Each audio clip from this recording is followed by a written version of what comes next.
باب استحباب سؤال أهل المريض عن حاله. کتاب ریاض صالحین یوسلو شپږ څلوېښتم نمبر باب دی په باره د دې کې چې د مریض د کور خلکو نه د مریض د حال تپوس کول د مستحب عمل دی او سنت عمل دی. کله کله مریض داسې وي چې هغه ډېر سخت وي، د کور خلک نه غواړي چې څوک ورته راشي، مریض ته په تکلیف رسیږي، په عذابېږي. په داسې حال کې د مریض د کور د خلکو نه باید نور مؤمنان مسلمانان تپوس وکړي چې مریض څه حالت کې دی، یا مریض په هسپتال کې داسې حالت کې وي چې د هسپتال هغه خلک نه غواړي چې مریض ته څوک پرېږدي او زیارت کوونکي ورته منع کوي، څوک دې نه راځي. نو په دې صورت کې د مریض تپوس په داسې طریقه باندې پکار دی چې د مریض د کور د خلکو نه تپوس وشي چې مریض په څه حالت کې دی. دا یو سنت عمل دی. په دې باندې اسلامي ورورولي تعلقات دا مضبوطیږي او دغه شان ته مریض ته ورباندې تسلي رسیږي، ځکه د کور خلک هغې ته ستا سلام وړي، ستا احوال ستا تپوس هغه ورته بیانوي چې پلانکې ستا تپوس کوي. مریض ته ورباندې ډېر زیات خوشحالي هغه ورباندې حاصلېږي. دې کې یو روایت دی عن ابن عباس رضی الله عنهما، عبدالله ابن عباس رضی الله عنهما روایت دی ان علي بن ابي طالب رضی الله عنه، يقينا علي بن ابي طالب رضي الله عنه خرج من عند رسول الله صلى الله عليه وسلم، راوته د نبی صلی الله علیه وسلم د خوانا في وجعه الذي توفي فيه، چې د الله پیغمبر په هغه درد او تکلیف باندې اختو چې په کم تکلیف کې د الله پیغمبر وفات شو. په داسې حال کې علي رضی الله عنه د نبی صلی الله علیه وسلم د خوانا راوته، صحابه کرام خواته راغی. فقال الناس، خلکو ته ویل صحابه کرام، یا ابا الحسن،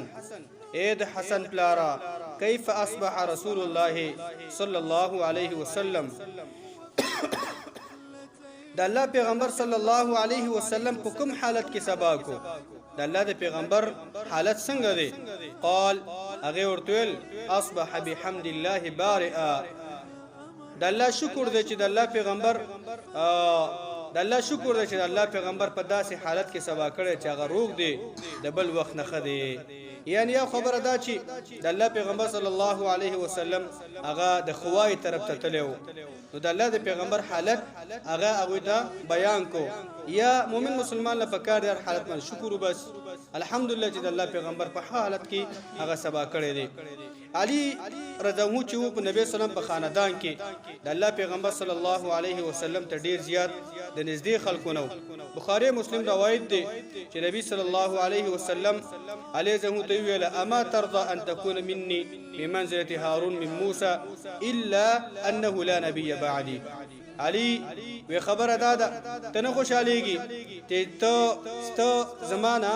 ته یعنی داسې مقام شسته او داسې درجه شسته لکه څنګه چې د موسی، څنګه چې د هارون علیه السلام دا د موسی السلام دغه شان ته د هغه درجه وه، لکه څنګه چې د هارون درجه موسی ته وه.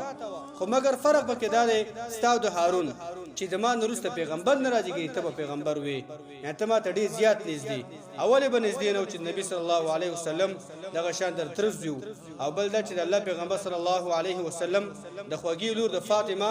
رضی الله د هغې خاوند و، دا ورته ډېر زیات نږدې و. بله خبره دا چې نبی صلی الله علیه وسلم په دې مرض باندې چې مبتلا او الله به تکلیف یې نو موږ تاسو هم په دې کې یو سبق او درس دا دی چې نبی صلی الله علیه وسلم د دغه مرض په وخت کې یوه عظیمه بهترینه دعا ویلې ده. نن سبا مؤمنان مسلمانان مریضان چې هغه نورو سوچونه فکرونه دنیا ته فکر سوچ ډېر دي، اوس به د خپلوانو جدا کېږم، خو دا دعا وی هېره کړي. د الله پیغمبر صلی الله علیه وسلم باره کې راځي اشهد فرمای چې نبی صلی الله علیه وسلم به دا دعا ویله اللهم اغفر لي وارحمني. دا دعا به د الله پیغمبر ویله چې اللهم اغفر لي وارحمني والحقني بالرفيق الاعلى، دا دعا کول پکار دي مریضانو ته چې مرض ور باندې کې خو شي پته نه لګي انسان اجل پاغي کې پوری هغه باید مغفرت دعاګانې وکړي د الله د رحمت دعاګانې وکړي او د جنت الله نه وغواړي الله مغفر لي الله ما تبخنه وکړي وارحمني ما باندې خپل خصوصي رحم وکړي والحقني بالرفيق الاعلى الله تعالی ما غل اوچته ملګرو سره تما یو ځای کې چې پاغه په جنت کې اوسېږي چې هغه من النبيين والصديقين والشهداء والصالحين چې هغه پیغمبران دي هغه نیکان خلق دي هغه شهیدان دي گواه کوونکي د حق دي هغه کامل انسانان دي چې په جنت کې دا غوي زیاده دعا کول پکاره بهترینه دعا ده رفیق اعلی مراد هغه څوک چې په جنت کې اوسېږي یا رفیق اعلی مراد پیغمبران نیکان گواهان دغه شانته گواہی کوونکي په حق د الله تعالی باندې او توحید د الله تعالی باندې نیکان خلق دا دعا کول پکاره دي مریضان ته الله مغفر لي وارحمني والحقني بالرفيق الاعلى